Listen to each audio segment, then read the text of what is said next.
We're here. I promised you guys a video recapping the Blue Jays week because you know what? That's what we're doing until the season gets going. And we had a week of baseball to talk about. So, where do we leave off? We're having a tough start. We're having a rough start to the spring. And let's talk about the first game back, right? The Sunday. We talk every Saturday. So on the Sunday, the Jays played Tampa and lost 5-3. But Marcus Stroman pitched. I thought he was pretty good. He was pretty good in that one. But the Jays lost, like I said, 5-3. Day off Monday, they played Team Canada. It was a rough one. They lost 7-1. Yikes. And Jay Happ had a rough outing in that one. Couldn't really find the zone, so that was a tough one. And they lose to Baltimore 6-4. Another rough one, right? And I mean, it was tough to watch as well, or not tough to know. And Matt Latos gets lit up in his start. However, the Jays then win 6-4 over Philly, and then they win So they win 6-4 over Philly. We're going to break this one down a little bit, right? Obviously, since we got to win. Francisco Liriano, guys, in this game, if you did not know, was dealing in this one. He pitched 3 innings, didn't give up a hit, walked 1 batter, and struck out 5. He was dynamite in this one. Jason Grilli comes out, does what he does. 1 inning and 2 strikeouts.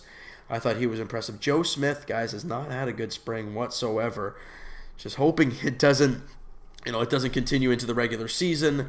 And then, next day, Friday, Jays win 6-2 over the Detroit Tigers, and this was a good one, right?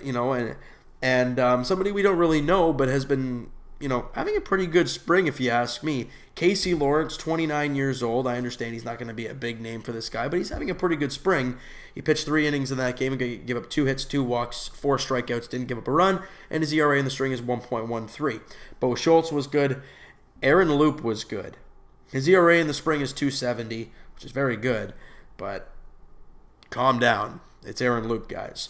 And then they lose 8-2 to the Philadelphia Phillies tonight. Marco Estrada doesn't pitch too well, and Aaron Sanchez doesn't pitch too well as well.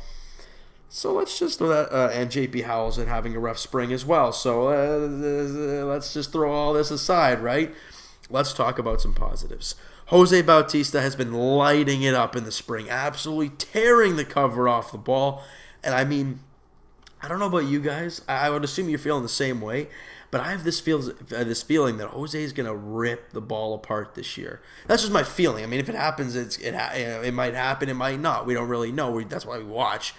But the way he's been playing in the spring, the mentality that he has, the kind of like the grit right now of I want to prove something, man, he's showing it. And he's also showing it in the WBC. I mean, come on, guys.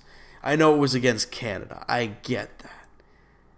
But Jose hitting that 3-run bomb, wrong word. When Jose hit obliterated the 3-run bomb against Team Canada, I was crushed and happy at the same time. I think you guys probably were feeling the same way. Obviously upset because he beat Team Canada and he hit the shot against Team Canada, but that's our guy. He's ours. Pretty nice to see.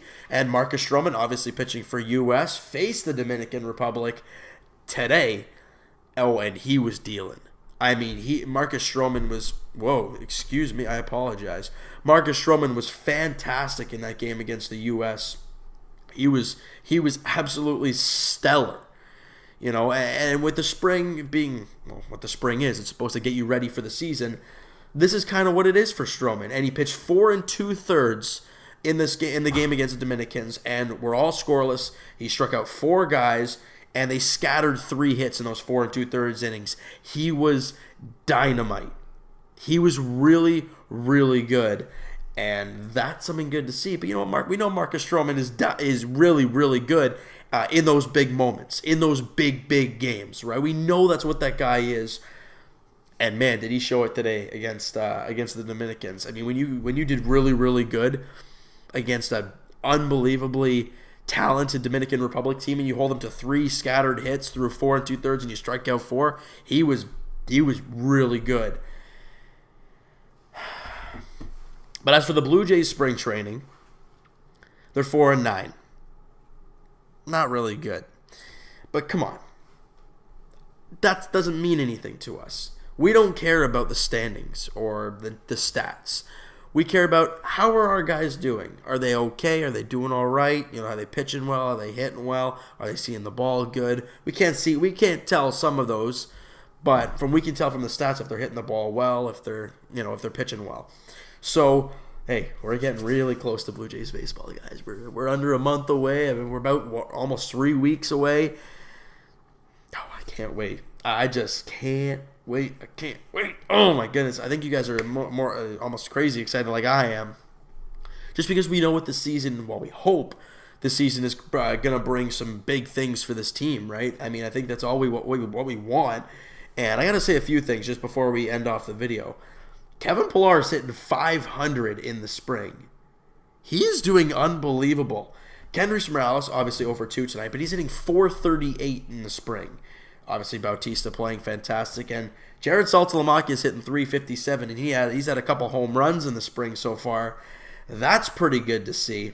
I'm very impressed with Kendrys Morales, our new man, because he's going to be good here at the Rogers Center. I think we can all kind of get that feeling that this guy's going to have a pretty darn big season for us, right? So, you know what, guys? That is going to do it for the spring training update. I think I gave you a little bit of a taste of how things are going, and I ain't forgetting about my Blue Jays. Don't you worry about that. Trust me, Leafs and Raptors getting close to the playoffs, but they're still in my head all the time. All 3 teams are always in my head. I'm always thinking about them, all right? So you know what, guys? Like I said, that's going to do it for this one. If you guys enjoyed the video and you've enjoyed if you enjoyed the video, hit that like button. I do appreciate that, you guys. Hit the subscribe button if you guys haven't already. Let's bring all the people in for the Jays season. Let's get it all started, all right? Hey, we're getting closer and closer. It just feels so nice to get right back into it. Comment down below what you guys thought of the video, what you guys have thought of the spring training so far, who's impressed you, who's not looking too great. What do you guys think of the WBC so far? Obviously, Canada not doing too well, but I mean, really, did we expect them to do that well? And what do you think of Stroman's start against the U.S.? How dynamite was he? Let me know what you guys think, and we'll talk to you guys, like we've been saying in the Raptors and Leaf videos, Monday night, Raptors edition, as they're taking on the Dallas Mavericks at home. All right, the Raptors desperately need a win. I mean, they need to play good in at least one game for once, right? They've been having a really tough time over the last couple, and obviously Leafs in the total opposite hemisphere as the Raptors right now. They're taking on the Florida Panthers on Tuesday night down in Florida. The Leafs going for 4 straight wins, and lastly, we'll talk to you guys next Saturday. Hopefully, it'll be a little bit earlier post, but we'll have to wait and see. Saturday, Blue Jays edition is we're going to recap, hey, what else do we got to talk about, right? What more news do we got to talk about Blue Jays-wise? Well, we'll find out next Saturday. We'll see you guys then.